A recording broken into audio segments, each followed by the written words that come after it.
오늘 주일 되면은 약속하라, 약속하는 인생이 되라. 막 살지 말고 약속하라. 그리고 약속을 믿어라. 하나님의 약속을 믿어라. 그리고 약속을 지키려고, 약속을 했으면 약속을 지키려고 배수의 진을 치라. 이런 제목으로 잠깐 시간 은혜를 나누고자 합니다. 여러분, 하나님이 사람을 만드실 때 약속하는 존재로 만드셨거든요. 그러니까 이 세상에서, 이 우주에서 오직 사람만이 약속을 한다는 것이죠. 개나 고양이는 약속을 하지 않습니다. 원숭이도 약속을 하지 않습니다. 그러면 이는 무엇을 의미하는가? 즉, 하나님이 왜 인간을 약속하는 존재로 만드셨는가? 한마디로 너희는 인생을 살아갈 때에 약속하면서 살라는 것이죠. 다시 말해, 하나님이 왜 인간을 약속하는 존재로 만드셨는가? 여러분, 우리가 약속을 하잖아요. 인생을 막무가내로 살지 않고 약속을 하잖아요. 그러면 반드시 성장하게 돼 있거든요. 원리가 그렇습니다. 그러니까 하나님이 왜 인간을 약속하는 존재로 만드셨는가? 성장하라. 이유는 아주 간단합니다. 성장하라는 뜻에서 우리를 약속하는 존재로 만드셨다는 것이죠. 여러분, 우리가 약속을 무시해버리고 자기 마음대로, 자기 느낌대로, 자기 기분대로 막 살잖아요. 그러면 필경은 가다가 넘어지고 필경은 시험에 빠진다. 이런 일이 반복된다는 것이죠. 예를 들어서 남녀가 결혼을 하잖아요. 그러면 상대방을 좋아하는 호르몬이 3년 혹은 4년 동안 분비된다 그러거든요. 그래서 신혼 때 신랑이 소파에 대자로 누워 있으면 가서 엉덩이를 톡톡 두드려 주고 싶다는 것이죠. 호르몬 때문입니다. 좋아하는 호르몬이 나오기 때문입니다. 그런데 지금은 어떻습니까? 신랑 엉덩이를 발로 한 대 걷어차고 싶죠. 어서 안 일어나나, 방이나 좀 쓸고 닦아라 그러면서 신랑 엉덩이를 발로 확 한 대 걷어차고 싶어진다는 것이죠. 덩치가 크다란 게 소파에 누워 있으면, 딱 붙어 있으면 너무너무 꼴보기 싫다는 것입니다. 진공청소기로 한 대 때리고 싶죠. 그러면 왜 이런 일이 벌어지는가? 더 이상 좋아하는 호르몬이 나오지 않기 때문입니다. 어찌 보면 당연한 현상인 것이죠. 그러면 목사님, 이제 어떻게 살아야 합니까? 결혼한 지도 꽤 됐는데 이제 어떻게 살아야 합니까? 여러분, 결혼을 할 때에 주례 선생님 앞에서, 회중들 앞에서 약속을 했잖아요. 한결같은 마음으로 신랑을 존중하겠습니다. 무엇을 했습니까? 약속했잖아요. 그러니까 이 약속을 매 순간 기억해야 한다는 것입니다. 이 약속을 매 순간 붙들어야 한다는 것입니다. 즉, 이 약속의 힘으로 나머지 인생을 살아가야 한다는 것이죠. 이 약속의 힘으로 나머지 인생을 살아내야 한다는 것입니다. 여러분, 이와 같이 인생이라고 하는 것은 약속의 힘으로 사는 거예요. 그런데 이 약속을 무시해버리면, 즉 자기 기분대로, 자기 감정대로 살면, 자기 느낌대로 살면 그만 부부관계가 소원해질 수밖에 없다는 것이죠. 그러면 배우자가 하는 짓마다 꼴보기 싫어질 수밖에 없겠죠. 그래서 신랑을 쳐다보면 매일 넘어지고, 내가 어쩌다 저런 인간하고 결혼했을까? 신랑을 쳐다보면 매일 넘어지고 매일 시험에 빠진다는 것입니다. 내가 어쩌다 이런 집안하고 연을 맺었을까? 이런 집안에 시집을 왔나? 매일 시험에 빠진다는 것입니다. 그러니까 어느 누구든지 약속을 무시하면 이런 일이 벌어진다, 반복된다는 것이죠. 따라서 약속을 기억하는 것, 약속을 붙드는 것, 약속을 내 삶의 중심에 두는 것, 이게 넘어지지 않는 비결이다, 시험에 빠지지 않는 비결이다라는 것이죠. 행복한 부부생활의 비결이라는 것입니다. 더 나아가 이렇게 살 때 약속 중심의 삶, 약속을 되새김질하는 삶, 이렇게 살 때에 비로소 성장을 경험할 수 있다는 것입니다. 여러분, 교회 생활도 마찬가지로 할 수 있거든요. 마태복음 10장 29절에 보면 이런 말씀이 나오죠. 참새 2마리가 한 아사리온에 팔리지 않느냐. 그러나 너희 아버지께서 허락하지 아니하시면 그 하나도 땅에 떨어지지 아니하리라. 그러니까 참새 2마리가 3,000원에 팔리는 하찮은 일이라 할지라도, 정말 아무것도 아닌 그런 사소한 일이라 할지라도 하나님이 허락하셔야 비로소 이런 일이 이루어진다는 것이죠. 따라서 여러분이 우리 교회에 발을 디디게 된 것 정말 우연이 아니라는 것입니다. 하나님의 인도하심, 하나님의 간섭, 하나님의 섭리라 할 수가 있다는 것이죠. 그런데 자기가 오고 싶으면 오고 오기 싫으면 그냥 빠져버리고 자기 기분대로 자기 감정대로 자기 느낌대로 교회를 다니는 분들이 간혹 보면 있거든요. 주일 성수가 제대로 안 되는 거죠. 여러분 이런 식으로 신앙생활을 하면 절대로 신앙이 자라지 않습니다. 늘 병아리 같은 초보 신앙에 머물러 있을 수밖에 없다는 것이죠. 그래서 그냥 마귀 먹거리가 되는 것이죠. 반면 이 교회는, 이 포도나무 교회는 내 교회다. 하나님이 이 교회를, 이 포도나무 교회를 지키라고 세우라고 네 후손들에게, 아들에게, 딸에게 이 교회를, 포도나무 교회를 넘겨주라고, 물려주라고 나를 이 교회로 보내주셨다. 그러므로 이 교회를, 포도나무 교회를 내 생명보다 소중히 여기겠노라. 이렇게 약속해버리면, 다른 게 아닙니다. 약속해버리면 폭풍 성장을 경험하게 된다는 것입니다. 병아리가 독수리가 되는 것이죠. 약속하면 성장을 반드시 경험하게 되어져 있다는 것이죠. 사업도 마찬가지입니다. 학원 사업을 하시든 치킨집을 하시든 그냥 자기 기분대로 자기 감정대로 자기 느낌대로 해버리면 그만 작은 위기 앞에서도 쉽게 흔들린다는 것이죠. 주저앉아 버리기 십상입니다. 그러나 하나님이 이 사업을 할 수 있도록 내게 능력을 주셨다. 하나님이 이 사업을 할 수 있도록 내게 달란트를 주셨다. 내게 지혜를 주셨다. 그러므로 이 사업을 통해서 반드시 하나님께 영광을 돌리겠습니다. 이렇게 약속해버리면, 다른 게 아닙니다. 약속해버리면 웬만한 위기 앞에서도 흔들리지 않는다는 것이죠. 7전8기의 인생이 될 수 있다는 것입니다. 급기야 모든 위기를 뚫고 비약적인 성장, 압축 성장을 경험할 수 있다는 것입니다. 이어 직장생활도 마찬가지라 할 수 있습니다. 내 기분대로 내 감정대로 해버리면, 내 느낌대로 해버리면 그냥 다람쥐 쳇바퀴 도는 듯한 무료한 삶이 반복될 뿐인 것이죠. 그러나 하나님이 나를 이 직장으로, 이곳으로 보내주셨다. 이곳 역시 내 선교지다. 또 다른 미얀마다. 이곳에서도 하나님께 영광을 돌리는 삶을 살리라. 이곳에서도 하나님의 뜻을 이루어 가리라. 이렇게 약속해버리면 성장한다는 것입니다. 내가 성장을 경험할 수 있다는 것이죠. 그러니까 우리가 인생을 살아감에 있어서 약속을 하고 하는 것하고 그냥 닥치는 대로, 즉 내 기분대로, 내 감정대로, 내 느낌대로 하는 것하고는 천지차가 난다는 것입니다. 그러므로 성경이 가르쳐주는 신앙생활의 기본 원리가 무엇인가? 여러분이 어떤 일을 하시든, 여러분에게 어떤 일이 맡겨지든 내 기분대로, 내 느낌대로, 내 감정대로 하지 말고 약속하라는 것입니다. 여러분, 다니엘은 나라가 망하는 바람에 포로 신세가 되어서 페르시아로 끌려갔습니다만 전혀 위축됨이 없었거든요. 사람이 한결같았습니다. 사람이 반듯했습니다. 그러면 그 이유가 무엇인가? 여러분, 다니엘 1장 8절에 보면 이런 말씀이 나옵니다. 다니엘은 뜻을 정하여 왕의 음식과 그가 마시는 포도주로 자기를 더럽히지 아니하리라 하고, 여러분 여기서 뜻을 정했다라는 말이 도대체 무슨 의미입니까? 한마디로 약속했다는 것이거든요. 그러니까 자기하고 약속을 하든, 하나님하고 약속을 하든, 홍길동이하고 약속을 하든, 약속을 하면, 사람이 약속을 해버리면 사람이 반듯해진다는 것이죠. 한결같은 사람이 될 수 있다는 것입니다. 그러므로 사회생활을 하시든 교회생활을 하시든 어떤 형편 가운데 있든지 간에 자기 감정, 자기 느낌, 자기 기분대로 막 살지 마시고 약속하심으로, 반드시 약속해야 됩니다.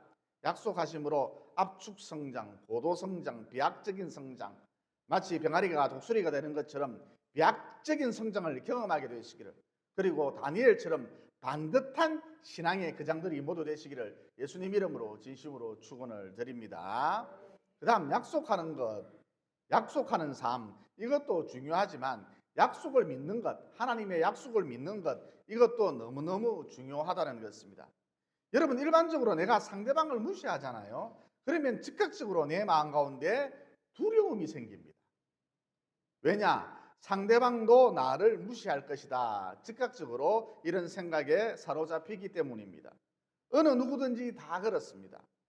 그래서 상대방을 하찮게 여기잖아요. 상대방을 무시하잖아요. 그러면 누가 가장 큰 손해인가? 바로 나 자신이다라는 것이죠.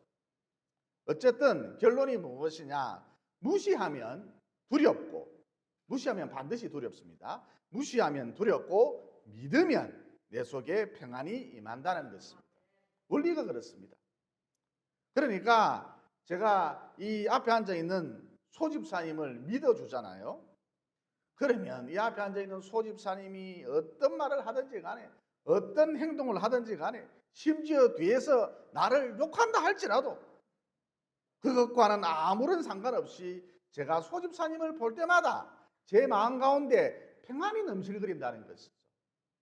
여러분, 이와 같이 믿어주면 마음 가운데 평안이 임한다는 것이죠. 즉 믿음이라고 하는 것이 도대체 무엇이냐? 평안을 담는 그릇이다, 이렇게 볼 수가 있습니다. 여러분, 이런 맥락에서 하나님께서 우리들에게 수많은 것들을 약속해 주지 않았습니까? 예를 들어서 마태복음 28장 20절에 보면 이런 말씀이 나오죠. 볼지어다 내가 세상 끝날까지 너희와 항상 함께 있으리라.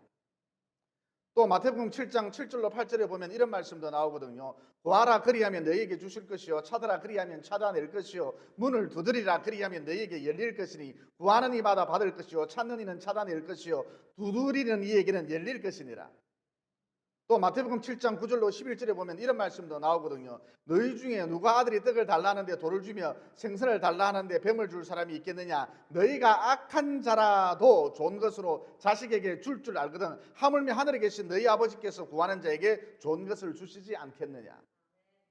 또 에레미야 33장 2절로 3절에 보면 이런 말씀도 나오거든요. 이를 행하시는 여호와 그것을 만들어 성취하시는 여호와 그의 이름을 여호와라 하는 이와 같이 이르시는도다. 너는 내게 부르짖으라. 내가 너에게 응답하겠고 네가 알지 못하는 크고 은밀한 일을 너에게 보이리라. 또 요한복음 4장 13절로 14절에 보면 이런 말씀도 나오죠. 이 물을 마시는 자마다 다시 목마르려니와 내가 주는 물을 마시는 자는 영원히 목마르지 아니하리니 내가 주는 물은 그 속에서 영생하도록 솟아나는 샘물이 되리라. 또 로마서 8장 28절에 보면 이런 말씀도 나오죠. 우리가 알거니와 하나님을 사랑하는 자 곧 그 뜻대로 부르심을 입은 자들에게는 모든 것이 합력하여 선을 이루느니라. 여러분, 이 하나님의 약속들을 믿으라는 거예요. 이어 믿으면 즉각적으로 내 마음 가운데 평안이 임한다는 것입니다. 그러니까 마음이 늘 불안하고 두렵고 흔들리는 이유가 무엇인가? 한마디로 내 마음 가운데 무엇이 없기 때문이다? 믿음이 없기 때문이다. 하나님의 약속을 믿는 그 믿음이 없기 때문이다라는 것이죠. 믿음이 사라지면 곧바로 두려움이 치고 들어옵니다. 여러분, 앞서 말씀드렸습니다만 믿음이란 평안을 담는 유일한 그릇이거든요. 그래서 마음 가운데 믿음이 없으면 늘 두렵습니다. 마음 가운데 믿음이 없으면 걱정과 불안이 가득해질 수밖에 없다는 것이죠. 그리고 여러분, 공중거네타기 묘기를 할 때에 공중에서 회전을 하는 사람이 있고 이어 공중에서 회전을 하는 이 사람을 잡아주는 사람이 있는데 이때 제일 중요한 것이 너무너무 중요한 것이 공중에서 회전을 하는 사람은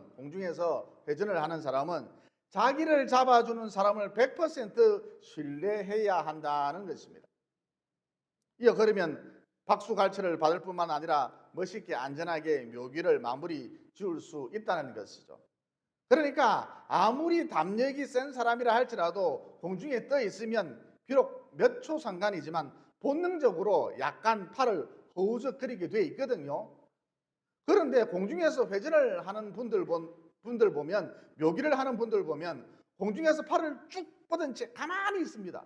미동조차 없습니다. 그러면 어째서 이런 일이 가능한가?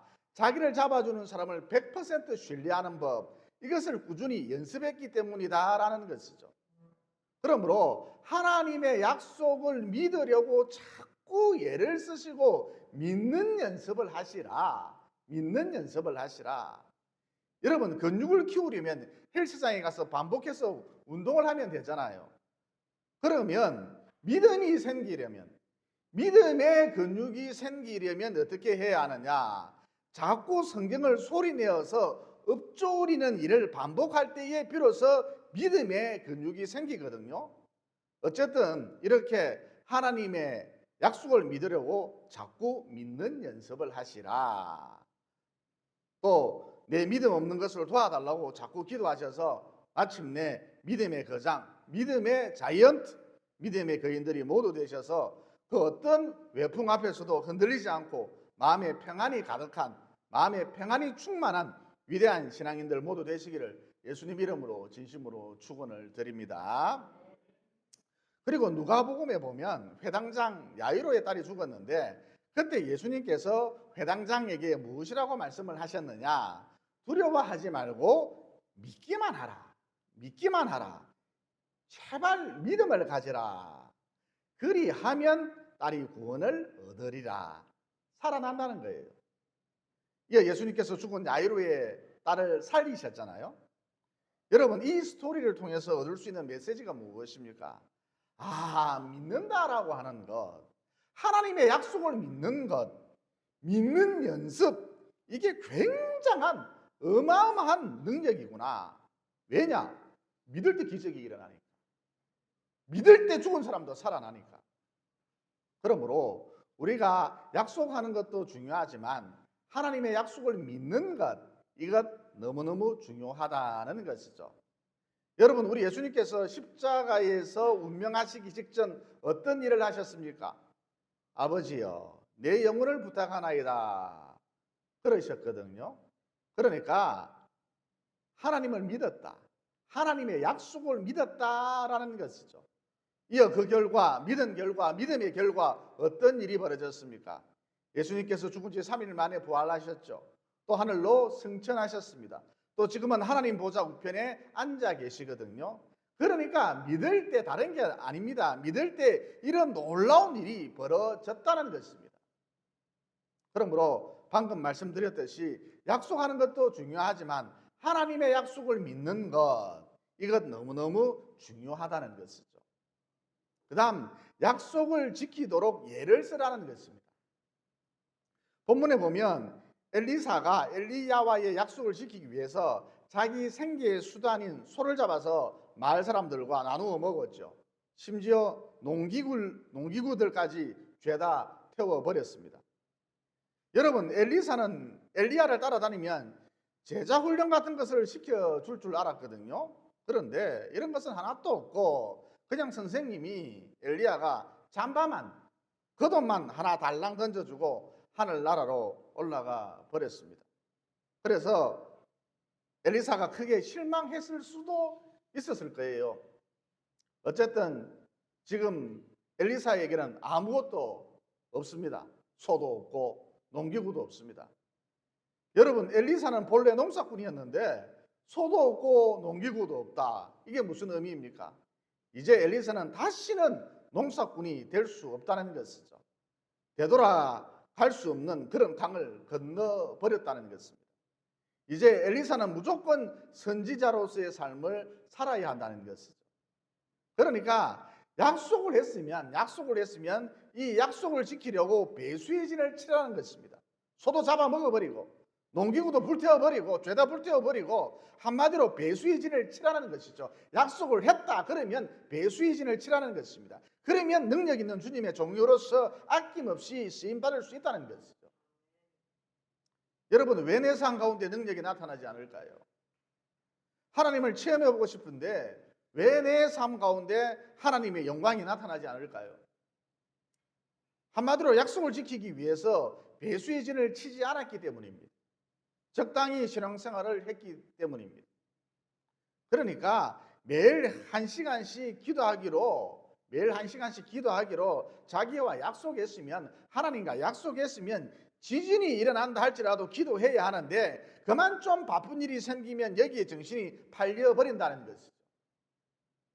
또 주일 성수하리라, 자기가 약속했으면, 하나님과 약속했으면 다리가 부러져도 기부스를 하고 교회에 나와야 하는데 하나님이 이거 다 보고 계시거든요.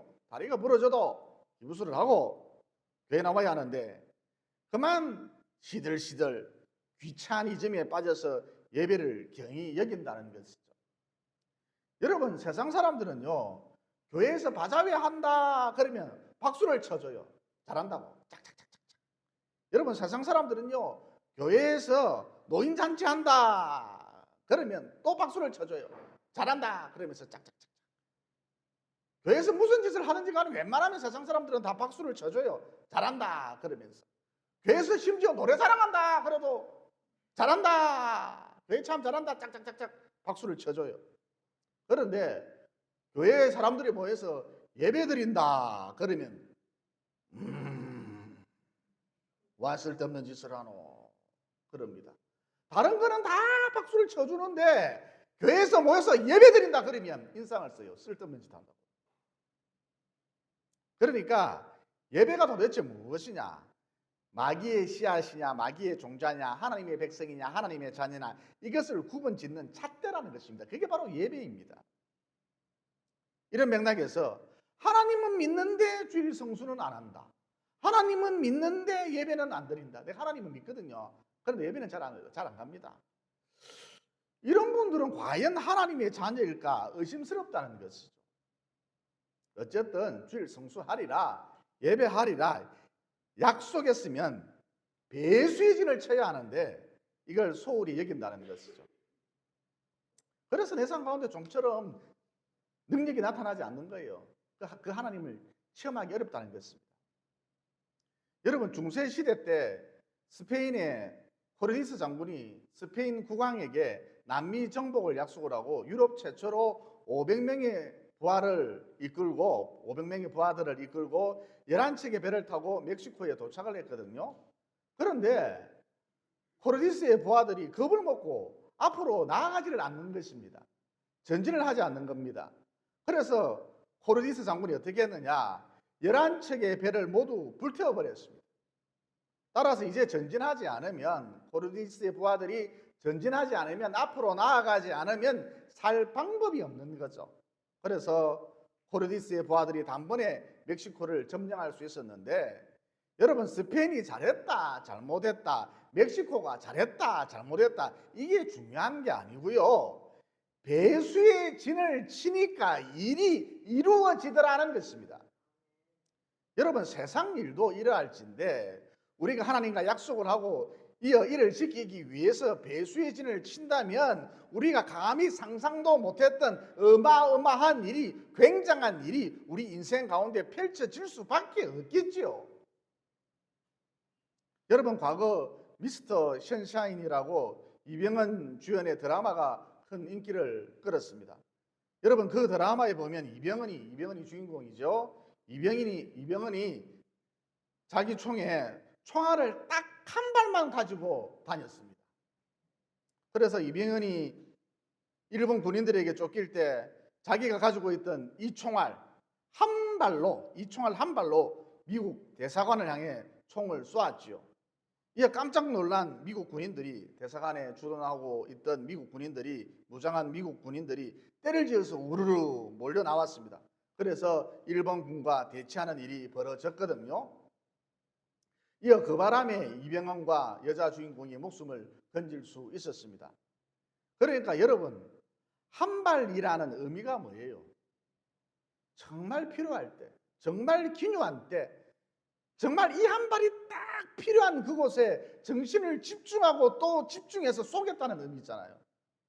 쉽게 말해 한 발이라고 하는 것은 배수의 진을 의미합니다. 여러분, 이렇게 배수의 진을 칠 때 인생의 흐름이 바뀐다는 것이죠. 여러분, 총알이 많으면 많을수록 유리하다, 살 확률이 높다, 이렇게 생각하기 쉽죠? 아닙니다. 결코 아닙니다. 한 발의 총알이 나를 살린다는 것이죠.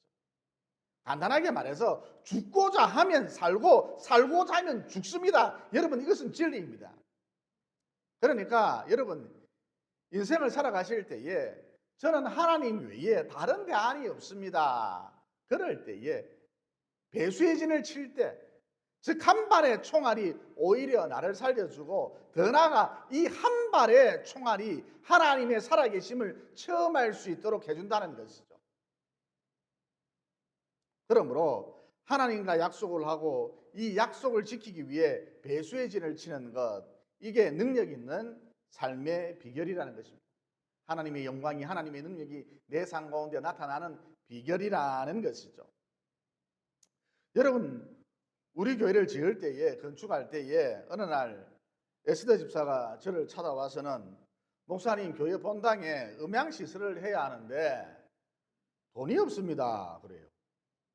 그래서 제가 얼마 드는데? 그러자 에스더 집사가 말하길, 목사님, 유황지사 본당에 음향을 넣는 거 좀 좋은 것으로 넣었으면 합니다. 믿음은 들음에서 나니까 이 음향시설은 좀 좋게 했으면 좋겠습니다. 쓸만한 것으로 제가 견적을 뽑아보았더니 한 3천만 원 정도 나옵니다. 그런데 당시 저에게 딱 3천만 원이 있었거든요. 학장로 교회 사임하면서 위로금으로 받은 것이죠. 여러분, 이 돈을 줘버리면 저는 감기에 걸려도 아스피린도 하나 사 먹을 수 없는 그런 상황이 됩니다. 저는 카드를 갖고 다니잖아요. 카드를 안 씁니다. 책상 서랍에 100원짜리 몇 개 굴러다니는 그거밖에 없는 거죠. 그러니까 이 3천만 원 저에게 있어서는 생명줄인 것이죠. 그러나 망설임 없이 주어버렸어요. 아프면은 죽으면 되고 죽으면 천국 가니까 망설임 없이 주어버렸습니다. 여러분, 제 자랑 같아서 이런 말 하기가 좀 부끄럽긴 한데 정말 이런 심정으로 주어버렸습니다. 그런데 그 후 몇 달이 지난 다음 저희 삼촌이 돌아가셨는데 저를 부르시더니 3천만 원을 주시는 거예요. 꼭 나한테 주고 싶다면서 3천만 원을 주시는 거예요. 아들도 있고 딸도 있는데 저한테 주시는 거예요. 그리고 평소 삼촌과 왕래가 잦았던 것도 아니고 삼촌한테 딱히 잘해준 것도 하나도 없는데 이 거액을 주시는 거예요. 여러분, 이건 하나님의 역사거든요. 그렇잖아요. 딱히 친한 것도 아니고 잘해준 것도 없고 또 내가 그 돈을 받아야 할 아무런 이유도 없는데 공짜로 3천만 원을 받았다. 여러분, 이런 일 흔히 있을 수 있는 그런 일이 아니잖아요. 그러니까 있을 수 없는 일이 일어났다는 것은 어느 누구라도 이것은 하나님의 역사다 이렇게 말할 수밖에 없지 않겠습니까? 여러분, 헌금을 많이 해라 이런 뜻이 아니고, 지금처럼 하면 됩니다. 헌금은 이런 뜻이 아니고, 내가 하나님을 위해서 배수의 진을 치니까 하나님도 나를 위해서 배수의 진을 치시더라는 것이죠. 그러므로 이왕지사 신앙생활 하는 거 설렁설렁 하지 마시고, 지금 자기가 성경 읽은 것 녹음해서 단체톡에 올리는 일 잘하고들 계시죠? 잘하고들 계시죠? 이왕지사 신앙생활 하는 것 설렁설렁 하지 마시고 제발 마귀하고 타협하지 마세요. 이왕지사 신앙생활 하는 거 설렁설렁 하지 마시고 하나님과 약속하시고, 이 하나님과의 약속을 지키기 위해 배수의 진을 치심으로 하나님도 나를 위해 배수의 진을 치시는, 곧 하나님의 살아계심을 체험하는, 하나님의 능력이 내 삶 가운데 나타나는 위대한 신앙의 여정 이어가시기를 예수님 이름으로 진심으로 축원을 드립니다. 기도드리겠습니다. 사랑의 하나님, 오늘 말씀을 통해 부부관계든 사회생활이든 약속을 하고 약속을 붙들 때, 약속을 기억할 때 좋은 관계가 유지된다. 또 무엇보다 약속하는 삶을 살 때 성장을 경험할 수 있다는 진리를 깨닫게 되었습니다. 그러므로 항상 약속 중심의 삶을 살아갈 수 있도록 인도해 주셔서 끊임없이 성장할 수 있도록 도와주시옵소서. 또 하나님의 약속을 믿을 때에 마음 가운데에 평안이 임한다는 진리도 깨닫게 되었습니다. 그러므로 믿는 연습을 꾸준히 해서, 즉 성경을 자꾸 읊조리는 이 일을 반복해서 믿음의 근육을 크게 키우고 그 결과 그 어떤 외풍 앞에서도 흔들리지 않는 마음의 평안이 가득한 마음의 평안이 충만한 믿음의 거장들이 모두 될 수 있도록 도와주시옵소서. 그리고 이왕지사 신앙생활 하는 거 설렁설렁 하지 말고 하나님과 약속하고 또 이 약속을 지키기 위해 배수의 진을 침으로 하나님도 나를 위해 배수의 진을 치시는 곧 하나님의 살아계심을 체험하는 하나님의 능력이 내 삶 가운데 나타나는 위대한 남은 여생 보낼 수 있도록 도와주시옵소서. 하나님께 서운한 것은 반드시 갚을지니라. 곧 하나님께 약속한 것은 반드시 지키라 그러시면서 우리가 약속 중심의 삶을 살기를 원하시는 예수님 이름으로 기도드리옵나이다. 아멘.